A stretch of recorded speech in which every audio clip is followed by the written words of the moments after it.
नमस्कार, मैं आपके साथ अंकित मिश्रा और आप देख रहे हैं न्यूज इंडिया। 76वें गणतंत्र दिवस समारोह की पूरी तैयारी अपने शबाब पर है।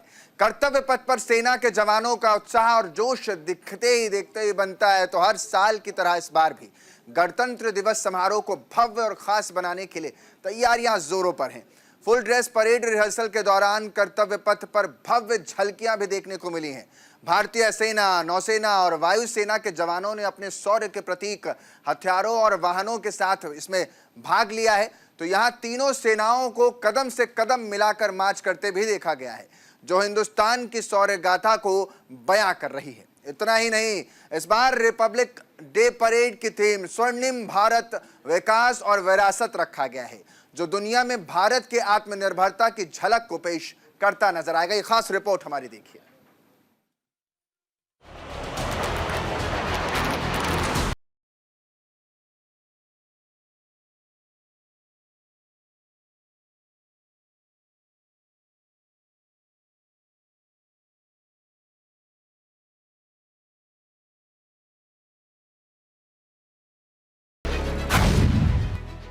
हिंदुस्तान के 76वें गणतंत्र दिवस की तैयारी।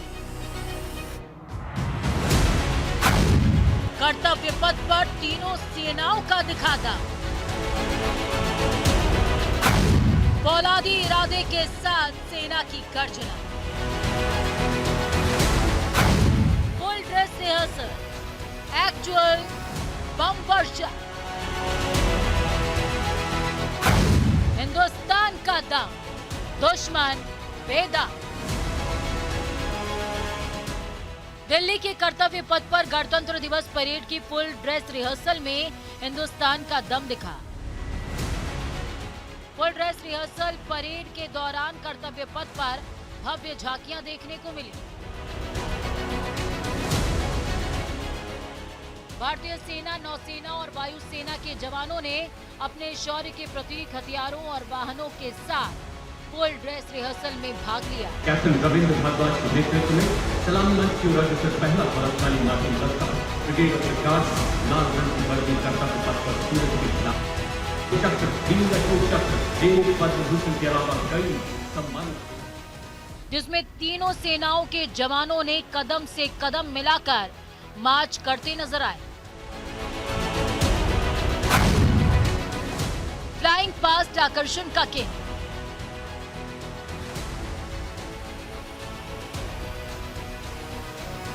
आपको बता दें कि फ्लाइंग पास्ट की रिहर्सल बेहद खास रही, क्योंकि ये महज रिहर्सल थी, लेकिन 26 जनवरी को इसका असल रूप देखने को मिलेगा, जिसमें वायु सेना का फ्लाइंग पास्ट में इस साल भी आकर्षण का केंद्र रहने वाला है।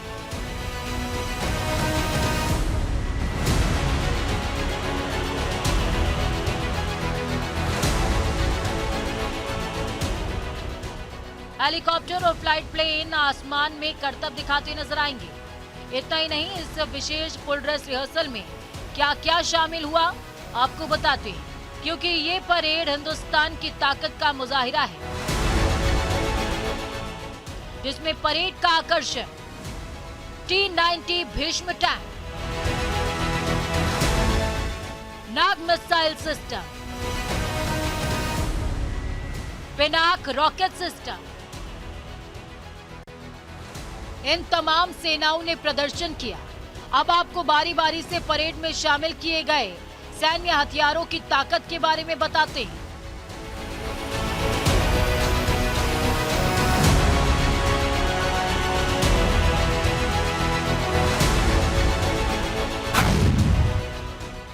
T-90 Bhishma battle tank,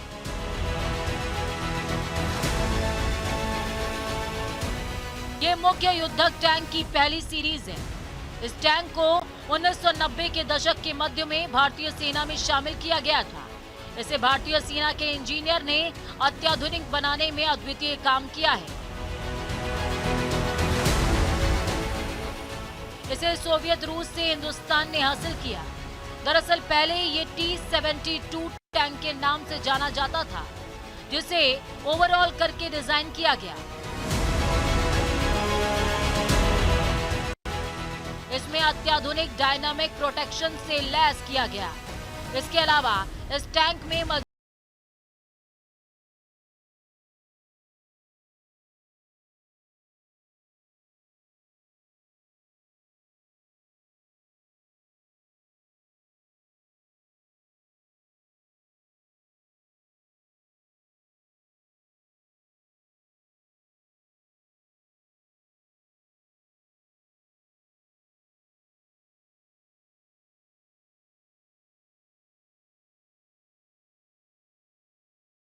Nag missile system anti tank guided missile है।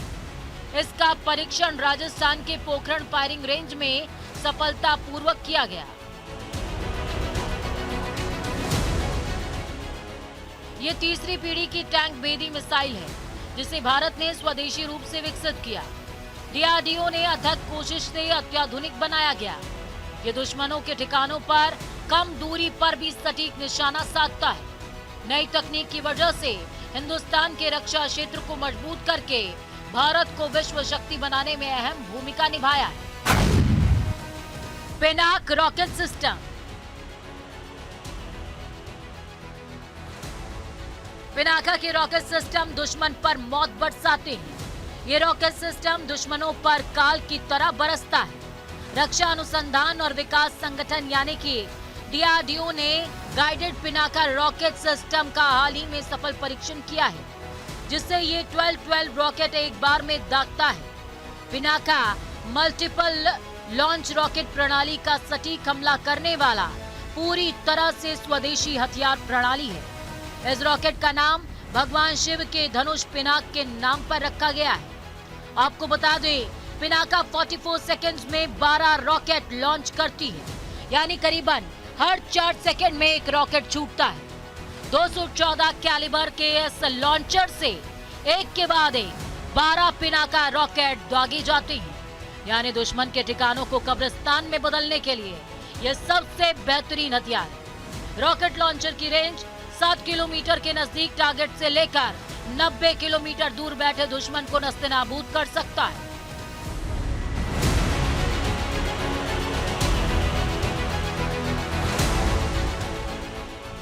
इसके अलावा इस बार की गणतंत्र दिवस परेड में कुछ और अहम हथियार शामिल किए गए हैं, जिसमें अधिक ऊंचाई पर इस्तेमाल होने वाला बैटलफील्ड सर्विलांस सिस्टम बेहद खास है। इतना ही नहीं, यह सिस्टम मरुभूमि में भी बेहद कारगर।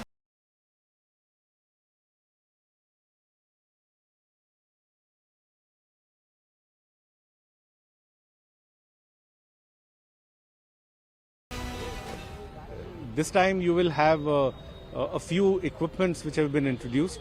First is the battlefield surveillance system, which you will see. It is one which depicts its capabilities in the high altitude. The second which depicts its capability in the deserts.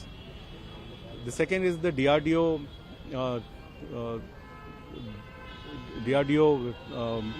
depiction of Pralay, the short-range ballistic missile. Other than that, there are certain tableaus pertaining to the Indian Army veterans who will physically be present on the tableau. Some credited veterans. There will be a tri-services tableau also, which will depict jointness and integration. So these are a few things that you will find anew. Yes, so I'm part of the mechanized forces who are marching on the Kartavya Path. I'll be standing on Nandi Ghosh, which is a quick reaction force vehicle, heavy, which has been indigenously made by Bharat Forge. It is an endeavor by our own companies in order to put forward our step into the defense manufacturing. So this vehicle particularly, it is a mine protected armored personnel carrier, which can carry 8 personnel with full load as well as a driver and a co-driver. It has got a STANAG 4 armored protection, you would say that, and it's basically a vehicle that is proving its worth in the CICT operations as well as in the hilly terrains. Now these vehicles are also being introduced into the United Nations missions, where we are proving ourselves in a global forum in case of the defense manufacturing. इसके साथ आकाश defence system को भी शामिल किया गया है।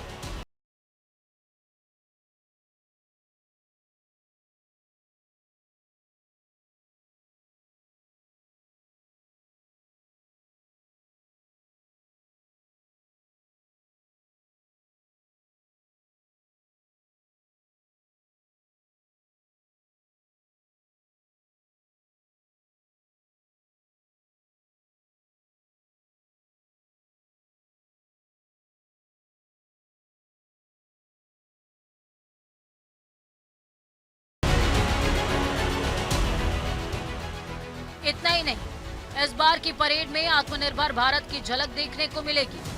गणतंत्र दिवस परेड में भारतीय सेना अपने स्वदेशी और अत्याधुनिक सैन्य ताकत का प्रदर्शन करेगी।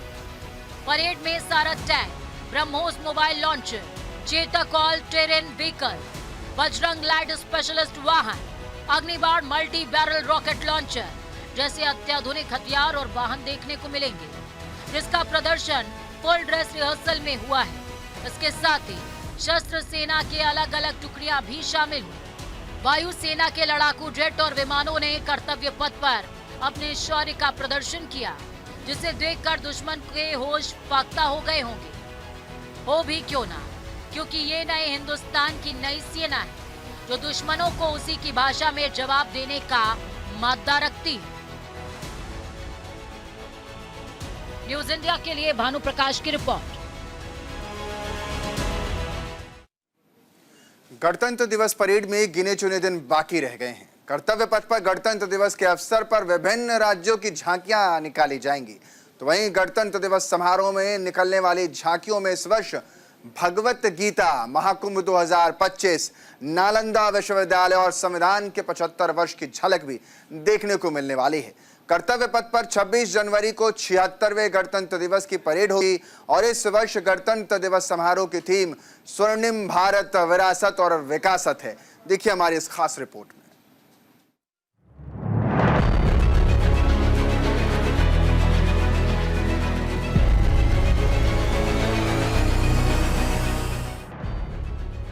गणतंत्र दिवस समारोह में निकलने वाली झांकियों में इस साल भगवत गीता महाकुंभ 2025, नालंदा विश्वविद्यालय और संविधान के 75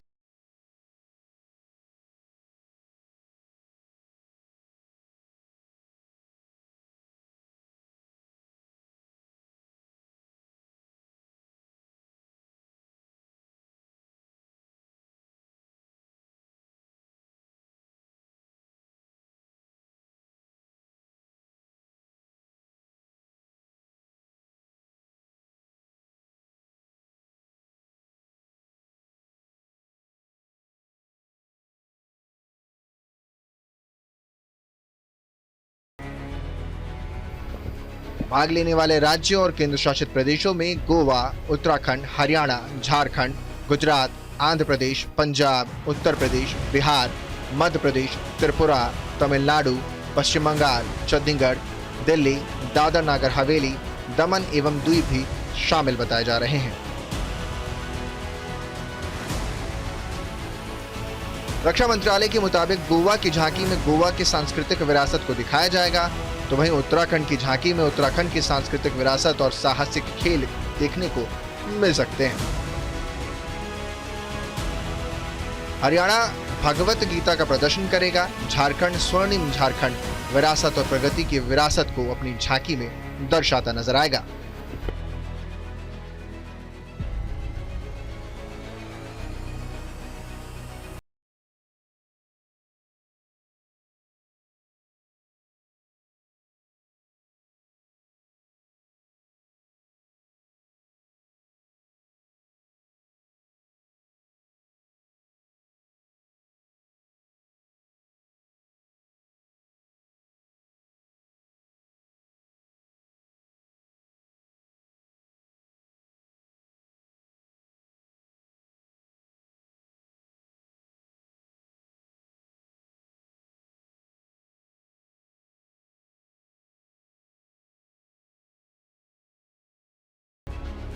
बिहार की झांकी में स्वर्णिम भारत, विरासत और विकास से दिखाया जाएगा।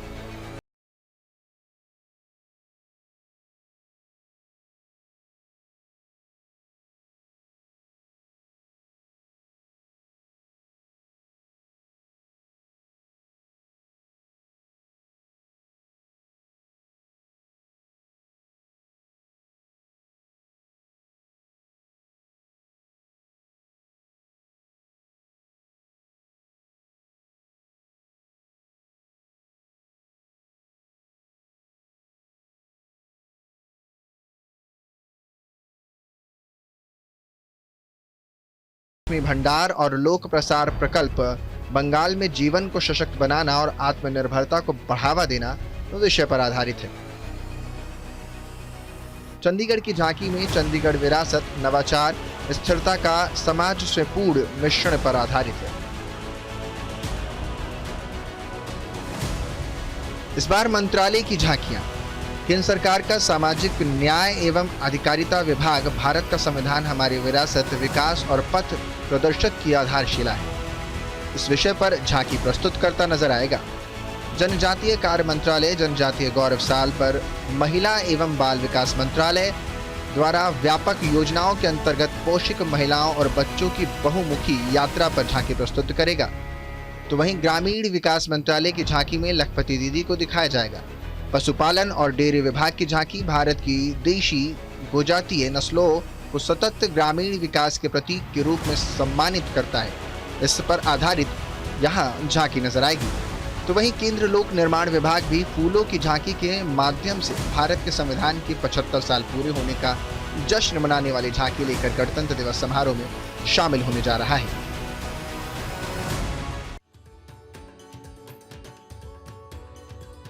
26 जनवरी को गणतंत्र दिवस परेड में भव्य कर्तव्य पथ पर पहली बार सेना के तीनों अंगों की संयुक्त झांकी नजर आएगी। इसका उद्देश्य सशस्त्र बलों के बीच संयुक्तता की व्यापक भावना को दर्शाना है। वहीं केंद्र सांस्कृतिक मंत्रालय की झांकी में भारत की सांस्कृतिक विविधता और रचनात्मकता की झलक दिखाई देगी। झांकी का मुख्य आकर्षण काइनेटिक कल्प वृक्ष से लेकर कुम्हार के चाक पर यार्ड है। रक्षा मंत्रालय के अनुसार सेना के तीनों अंगों की संयुक्त झांकी में स्वदेशी अर्जुन युद्ध टैंक, तेजस लड़ाकू विमान, उन्नत हल्के हेलीकॉप्टर के साथ जमीन, जल और हवा में समकालिक अभियान के रूप में युद्ध की स्थिति का परिदृश्य दिखाएगा। त्रिसेवाओं की झांकी का विषय सशक्त और सुरक्षित भारत होगा। मंत्रालय ने बुधवार को कहा कि 1 जनवरी को मंत्रालय ने 2025 को रक्षा सुधारों के साल के रूप में घोषित किया था और भारत की सैन्य शक्ति की मजबूती के लिए सेना के तीनों अंगों के बीच तालमेल को बढ़ावा देने पर ध्यान केंद्रित किया था। झांकी सशस्त्र बलों में संयुक्तता और एकीकरण के लिए वैचारिक दृष्टिकोण को प्रदर्शित करेगी, जिससे राष्ट्र सुरक्षा और अभियानगत उत्कृष्टता सुनिश्चित हो पाएगी। झांकियों का चयन करने के लिए एक अलग से कमेटी बनाई गई है, जिसमें कला, संस्कृति, चित्रकला, मूर्तिकला, संगीत, वास्तुकला, नृत्य कला आदि जैसे विभिन्न विषयों के प्रतिष्ठित व्यक्तियों से बनी एक विशेषज्ञ समिति शामिल होती है। विशेषज्ञों का पैनल सीधे रक्षा मंत्रालय करता है और इस कमेटी के माध्यम से सरकार को लगभग सभी राज्यों और केंद्र शासित प्रदेशों से प्रस्ताव प्राप्त होते हैं। विभिन्न राज्यों, केंद्र शासित प्रदेशों, केंद्र मंत्रालयों और केंद्र विभागों से प्राप्त झांकी की प्रस्तुति का विशेषज्ञ समिति की मीटिंग में इनका मूल्यांकन किया जाता है और इसी के बाद निर्णय लिया जाता है कि गणतंत्र दिवस की परेड में कौन कौन सी झांकियां हिस्सा ले पाएंगी। झांकियों की सिफारिश करने से पहले प्रस्तावों की विषय, अवधारणा, डिजाइन के आधार पर जांच की जाती है। इसकी शुरुआत स्केच, डिजाइन और प्रदर्शन के विषय की प्रारंभिक सराहना से होती है। विशेषज्ञ समिति और राज्यों, संघ राज्य क्षेत्रों, विभागों, मंत्रालयों के बीच कई विचार विमर्श के बाद झांकी का त्रिआयामी मॉडल तैयार किया जाता है। अंतिम चयन से पहले दृश्य अपील, जनता का प्रभाव, इसके पीछे का विचार और इसके साथ संगीत की जांच की जाती है। चयन प्रक्रिया क्षेत्रीय प्रणाली पर आधारित है, जिसमें राज्यों, केंद्र शासित प्रदेशों को 6 क्षेत्रों में विभाजित किया गया है। इसको उत्तरी, मध्य, पूर्वी, पश्चिमी, दक्षिणी और उत्तर पूर्वी हिस्से में बांटा गया है। गणतंत्र दिवस पर हर राज्य अपने राज्य की विविधता को दिखाने की हर तरह से कोशिश करता है। हर राज्य की झांकी ने न केवल अपनी सांस्कृतिक विरासत को दिखाया है, बल्कि ये संदेश भी दिया है कि भारत की असली ताकत उसकी विविधता में निहित है। Bureau report, news India. फिलहाल बुलेटिन में एक छोटे से ब्रेक के लिए रुक रहे हैं आप। कहीं मत जाइए, बने रहिए हमारे साथ, देखते रहिए न्यूज़ इंडिया।